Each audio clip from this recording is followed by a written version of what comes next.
In Unit 6, you'll learn about questions which require you to complete a text. How do you complete a text? This is a common question type you will encounter in Part A of the Paper 2 examination. In order to complete a text, you must first read the instructions and the text to be completed. Then, you must identify the text type, which will tell you about the style and tone of the text. Finally, you must determine what content you need to include in your answer. When we encounter questions which require us to complete a text, we must ask ourselves two questions. First, what is the purpose of the text? We can find out the answer to this question. Then, we need to ask ourselves what tone the text should use. So now, let's examine a question from a practice paper and see how we can complete this text. Let's take a look at this question. It reads, write about 200 words on the following topic. As the student representative of your school, you are preparing a speech to welcome the parents and guests at the opening of Tech for Better Living, a science and technology show featuring various tech-related projects by students at your school. In order to encourage students to become active creators rather than passive consumers of technology, you want to talk about the following in your speech: the importance of technology in today's world, and how engaging in the innovative technological projects can help students compete in the fast-changing world after graduation. The beginning of the speech has been written for you. Finish the speech. We can tell that this question is asking us to complete a text because it tells us that the beginning of the speech has been written for us, and that we need to finish it. Remember, we need to read the question carefully to find out how to complete the text. The question tells us that the text type is a speech, and that the purpose of the speech will be to welcome parents and guests at an exhibition. The exhibition shows various tech-related projects by students. The question also gives us an idea of what we should include in the speech.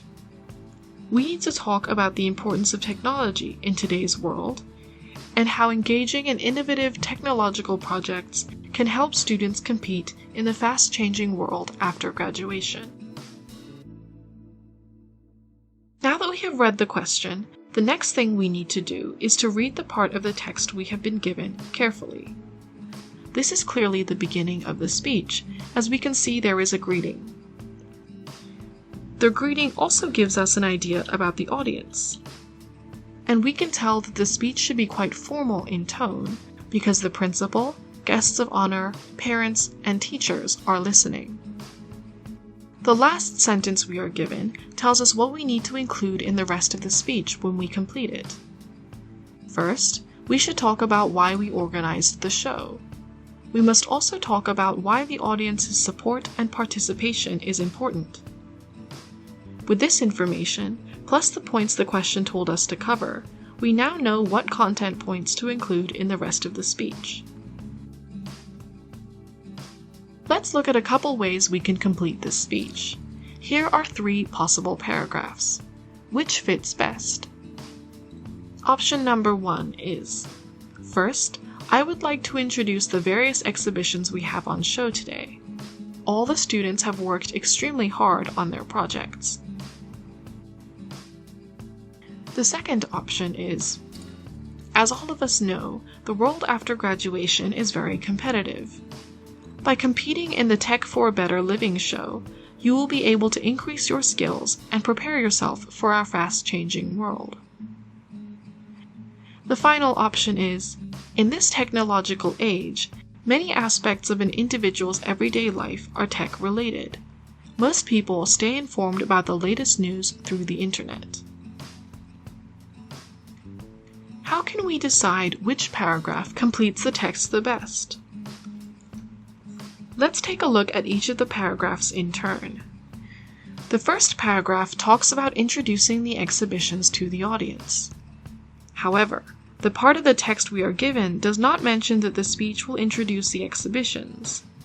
Instead, it says that the speech will talk about why the show was organized and why participating in it is important. So we can rule this paragraph out. The second paragraph includes the correct content points because it talks about the benefits of participating in the show. However, this paragraph is addressed to the wrong audience. This paragraph is only addressed to students, not to parents, teachers, or honored guests. So this paragraph doesn't seem to fit either. What about the third paragraph? This paragraph discusses the technological age and how technology has become a part of all of our lives. This content point is relevant to the parts of the speech we have been given, and the tone and audience are correct as well. So paragraph 3 is the most appropriate paragraph to complete the speech. Now it's your turn to practice. Read the following passage and write one paragraph to complete the text.